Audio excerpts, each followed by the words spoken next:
Hello student, कैसे हो बच्चे? बढ़िया हो बच्चों? अच्छे? हाँ बढ़िया बेटे, बहुत बढ़िया, खुश रहो बेटे। पढ़िए, देखिए, मेहनत करिए, आपका बहुत इम्पोर्टेंट साल है।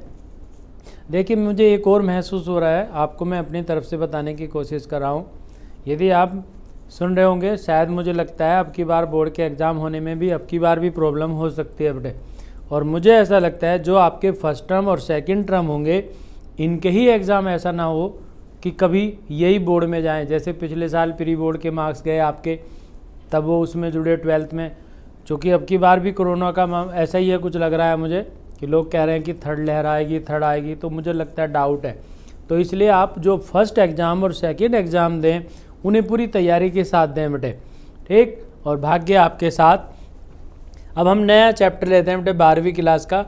विद्या क्वेश्चन बैंक को पढ़िए और पढ़ते रहिए, और इसमें इंपॉर्टेंट क्वेश्चनों का चयन करिए अपने आप भी, और उनको टेस्ट की तरह करते रहिए।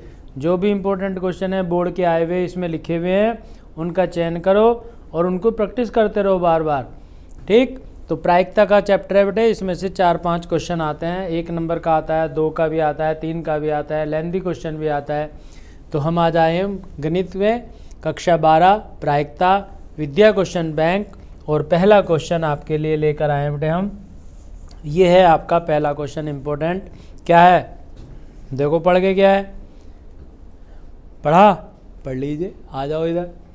ये कह रहा है पी ए बराबर 3/4, पी बी बराबर 1/3 और पी ए इंटरसेक्शन बी बराबर 1/6, तो पी ए अपॉन बी का मान ज्ञात कीजिए। P A upon B. आप अच्छे पेपरों को उठा के देखें बोर्ड के, तो उसमें आपको एहसास हो जाएगा कि उसमें कौन कौन से क्वेश्चन ज़्यादा आते हैं। हर साल आपको इस टाइप का क्वेश्चन ज़रूर मिलता है, हर साल आता है बेटे, राइट? हाँ, तो हमें इसमें बेटे क्या करना है, पी ए अपॉन बी की वैल्यू फाइंड करनी है। तो ये फार्मूला होता है बेटे आपका P A upon B, P A upon B is equal to, अब ये P क्या है पता है? P का मतलब क्या है? P का मतलब है प्रायिकता। P का मतलब प्रायिकता। P A अपॉन B का मान ज्ञात करना, तो इसके लिए सूत्र होता है बेटे, जैसे नीचे P B है, B है हमारे पास, तो नीचे P B आएगा, और ऊपर होता है P A इंटरसेक्शन B। ये सूत्र होता है बेटे, P A अपॉन B बराबर P A intersection B upon P B. अब देखो इसका मान कितना है, ए इंटरसेक्शन बी कितना है, 1/6 है, और पी बी कितना है, 1/3 है।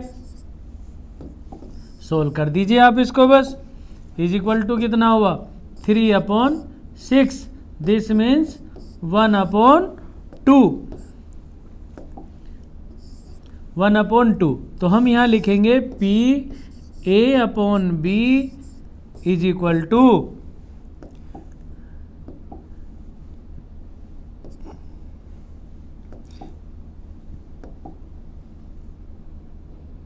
1/2। समझ गए? नहीं समझे? हाँ, बराबर 1/2। बहुत इंपॉर्टेंट है बेटे, बहुत इंपॉर्टेंट चीज़ है।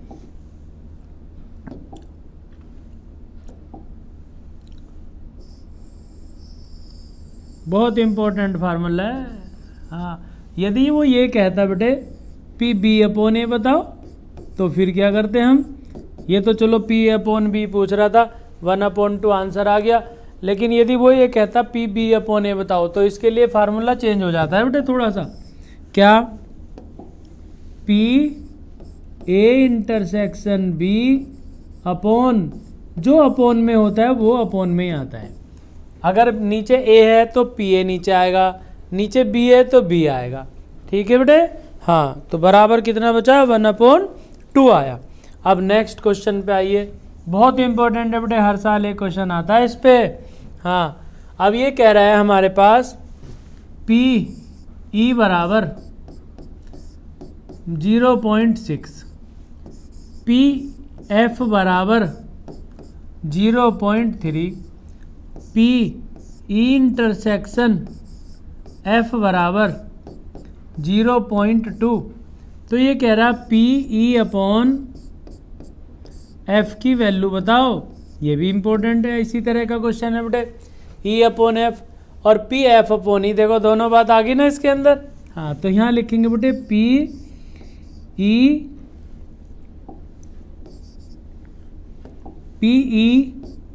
इंटरसेक्शन एफ अपॉन में क्या है, एफ है, तो पी एफ हो गया, बराबर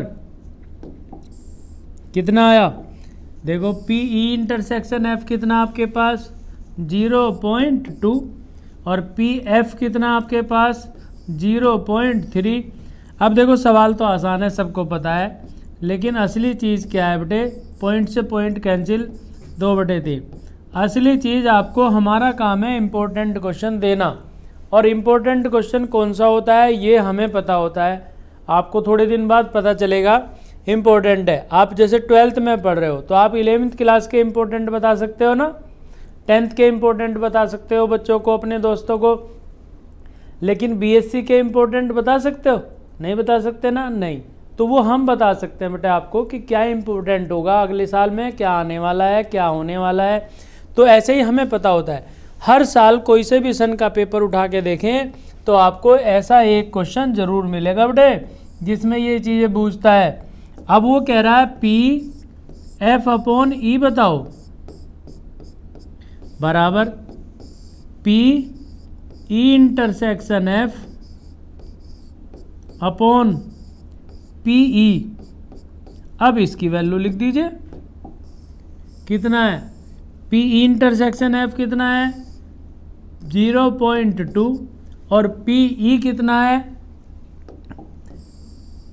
पी ई बराबर 0.6 है बेटे, तो 0.6, पॉइंट से पॉइंट कैंसिल, 2/6, दिस मीन्स 1/3।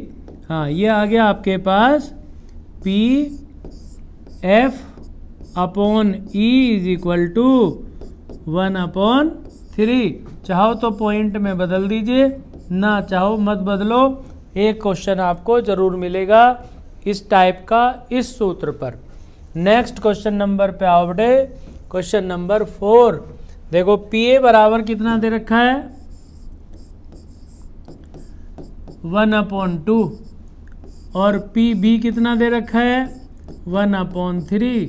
तो वो कह रहा है पी ए यूनियन बी बराबर 2/3। और तो इसके कहता है कि क्या ये घटनाएं स्वतंत्र हैं। ये बहुत इंपॉर्टेंट बात पूछी बेटे आपसे। देखिए सबसे पहले आप ये बात बाद में पढ़ेंगे, ये क्या पूछ रहा है। हम एक बात ज्ञात करते हैं, पी ए इंटरसेक्शन बी ज्ञात कर लो आप पहले। एक सूत्र इंपॉर्टेंट बताना है आपको, इसीलिए ये सवाल बता रहे हैं बेटे आपको। ए इंटरसेक्शन बी बराबर होता है P A P B minus P A union B. ठीक, पी ए यूनियन बी। इसको हम इधर लिख सकते हैं, ये वहाँ पहुँच जाएगा, वो इधर आएगा, ये उधर जाएगा, ये यहाँ है तो वो वहाँ पहुँच गया, दोनों एक ही बात है। हमें ये फाइंड करना बेटे, पी ए इंटरसेक्शन बी बराबर P A 1/2 P B 1/3 minus 2/3। Solve करो, कितना आया, एलसीएम कितना आ गया 6। यहाँ पे कितना बचा 3, यहाँ पे क्या आया 2, यहाँ पे क्या आया 4। तो this is equal to 5 - 4/6 equal to कितना बचा, P A intersection B is equal to बराबर आया 1/6। 1/6 आ गया बेटे हमारे पास। अब वो कह रहा है कि ये घटनाएं स्वतंत्र हैं या नहीं है, तो उसके लिए क्या करना होता है, एक सूत्र होता है, पी ए इंटरसेक्शन बी का मान बराबर P A into P B के बराबर होना चाहिए। यदि P A into P B का मान, बहुत इंपॉर्टेंट सूत्र है बेटे, सवाल इंपॉर्टेंट हो या ना हो वो एक अलग बात है, लेकिन सूत्र बहुत इंपॉर्टेंट है, दोनों के दोनों। इन दोनों सूत्र पर एक सवाल आपको हर साल मिलता है। इंपॉर्टेंट क्वेश्चन, डिजिट बदलते हैं पर सवाल जरूर आता है।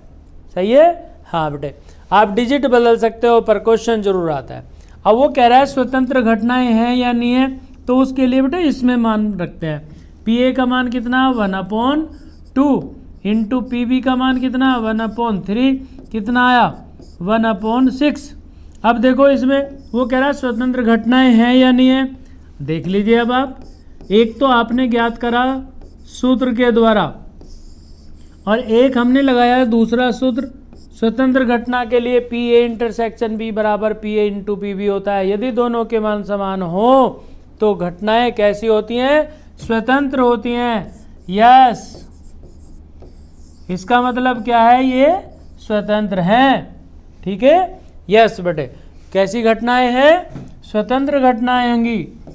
ये स्वतंत्र घटनाएं हैं, वो यही तो पूछ रहा है आपसे कि ये घटनाएं स्वतंत्र है या नहीं है। स्वतंत्र है, ये पता चल गया, ये स्वतंत्र है हमारे पास। यस, नेक्स्ट क्वेश्चन पे आइए अब आप।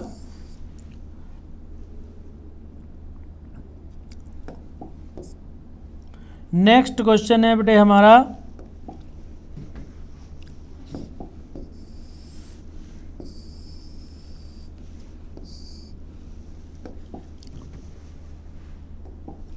क्वेश्चन नंबर नेक्स्ट है हमारे पास, पी ए बराबर 1/4, P A is equal to 1/4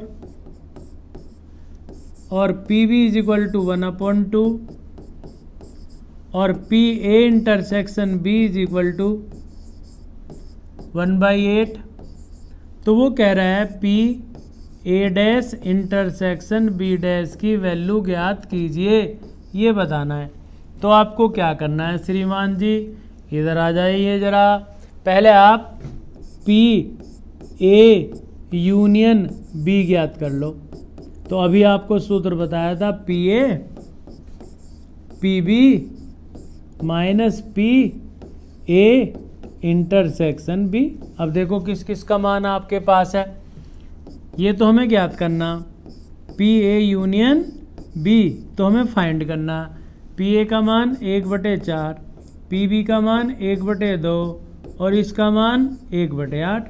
लघुत्तम कितना आया श्रीमान जी, 8। यहाँ पे क्या आया, 2। यहाँ क्या आया, 4। यहाँ पे क्या बचा, 1। तो पी ए यूनियन बी बराबर 4 और 2 6 में से 1 घटा दो, 4 और 2 6 में से 1 गया, 5/8। ये आया आपके पास पी ए यूनियन बी। अब वो क्या पूछ रहा है हमसे, ये देखो बेटे, वो हमसे कह रहा है क्या ज्ञात करो, पी ए इंटरसेक्शन डैश ज्ञात करना है बेटे हमें। वो पूछ रहा है हमसे P A dash intersection B dash ज्ञात करो। P A dash intersection B dash ज्ञात करो।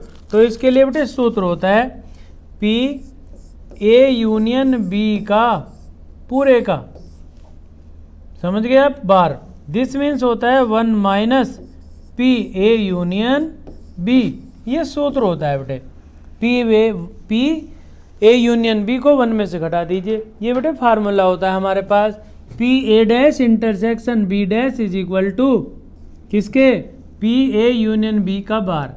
दिस मीन्स होता है, बार का मतलब है कि ए यूनियन बी को 1 में से घटा दो। इसका मतलब ये है हमारे पास न होने की घटना। तो न होने की घटना का मतलब है 1 में से घटाओ। जैसे अगर हमारे पास मान लीजिए इन्होंने दे रखा है किसी भी कार्य को करने की प्रायिकता पी ए इतना है और वो कह रहे पी ए बार ज्ञात करो। इसका मतलब है घटना के घटित न होने की घटना। This means 1 minus P A bar. तो इसको कहते हैं घटना के घटित न होने की प्रायिकता। तो ये हुआ हमारे पास 1 minus P A union B कितना, 5/8। तो कितना बचा आपके पास, P A dash intersection B dash बराबर 8 × 8 माइनस 5/3/8। कितना आया 3/8 आ गया आपका आंसर। बस यही पूछ रहा था वो। देखिए सवाल असलियत में हमने जो चुना है बेटे क्वेश्चनों को, वो इम्पोर्टेंट फार्मूले के लिए चुना है कि क्वेश्चन कितना इम्पोर्टेंट है, इसको देखना है हमें। ठीक है, तो इम्पोर्टेंट क्वेश्चन है। नेक्स्ट क्वेश्चन बेटे एक और, ये आपका क्वेश्चन है, ए किसी लक्ष्य को 5 बार प्रयास में 4 बार उसको भेद सकता है। 5 प्रयास में से 4 बार, और बी 4 प्रयास में से 3 बार, और सी उसी को 3 प्रयास में 2 बार भेद सकता है, तो लक्ष्य भेदने की प्रायिकता ज्ञात करो। अब इसका मतलब क्या होता है बेटे कि ये 5 में से 4 बार, इसका मतलब है 4/5। किसी कार्य को करने की प्रायिकता, उसके करने की प्रायिकता 4 है, न करने की कितनी है, उसको 1 में से घटा देंगे, यानी कि उसका जो टोटल अनुपात है, अनुकूल और प्रतिकूल संयोगानुपात जो है उसका 4:5 है। तो हम इसको ऐसे लिखेंगे कि ए के द्वारा पी ए, मान लीजिए पहले की प्रायिकता, पी बी दूसरे की प्रायिकता, तीसरी पी इंटू सी बराबर पी सी प्रायिकता 4/5, पहले के लिए प्रायिकता, दूसरे के लिए 4 प्रयास में से 3 बार 3/4, और तीसरा 2 में से कितनी बार 3 बार, यानी कि 2 प्रयास सफल होते हैं 3 नहीं होते, यानी कि टोटल प्रयास कितने हैं उसके पास 3 है, 3 में से 2 बार तो होता है, निशाना लगाता है, ठीक, 1 बार नहीं लगाता। इसमें क्या है 4 प्रयास करता है, 4 में से 3 बार तो निशाना लगाता है, लेकिन 1 बार निशाना नहीं लगता। और इसमें 5 प्रयास करता है, 4 निशाने लगाता है, 1 निशाना नहीं लगाता। तो वो कह रहा है लक्ष्य के भेदने की प्रायिकता ज्ञात करो। क्या ज्ञात करना है बेटे, लक्ष्य के भेदने की प्रायिकता ज्ञात करो। अब इसमें बेटे तीनों के न होने की करो, पहले तीनों के द्वारा लक्ष्य भेदने की, न भेजने की, ये तो है किसी भी कार्य के होने की प्रायिकता। अब न होने की प्रायिकता ज्ञात करो। तो इसका मतलब है पी ए डैश भी कह देते हैं, बार भी कह देते हैं, 1 - 4/5, तो कितना हुआ 1/5। फिर P A bar B bar कर दीजिए, 1 - 3/4, ये 1/4 बच गया। फिर पी सी बार कर दीजिए, ये कितना हुआ 1 - 2/3 बराबर 1/3। देखिए ये तो है प्रायिकता लक्ष्य भेदने के लिए, और ये है लक्ष्य न भेदने के लिए, यानी कि किसी भी कार्य का होना या न होना। अब ये क्वेश्चन कई तरह से आता है। एक आ जाता है क्वेश्चन का किसी बच्चे के पास होने की प्रायिकता इतनी है, फेल होने की बताओ। किसी का कहेगा कि किसी बच्चे के निशाना लगाने की प्रायिकता इतनी है, न लगाने की बताओ। किसी का कहता है जीतने की प्रायिकता इतनी है, न होने की बताओ जीतने की, यानी कि हारने की प्रायिकता। क्वेश्चन की लैंग्वेज बदलती है, डिजिट ज़्यादातर यही रहती हैं। अब वो कह रहा है लक्ष्य के भेदने की प्रायिकता ज्ञात करो। तो हम कहेंगे बेटे लक्ष्य भेदने की प्रायिकता P बराबर, इसको कैसे करेंगे बेटे क्वेश्चन को, इसमें सूत्र लगाते हैं बेटे, एक बराबर 1 - किसी के भी द्वारा न होने की,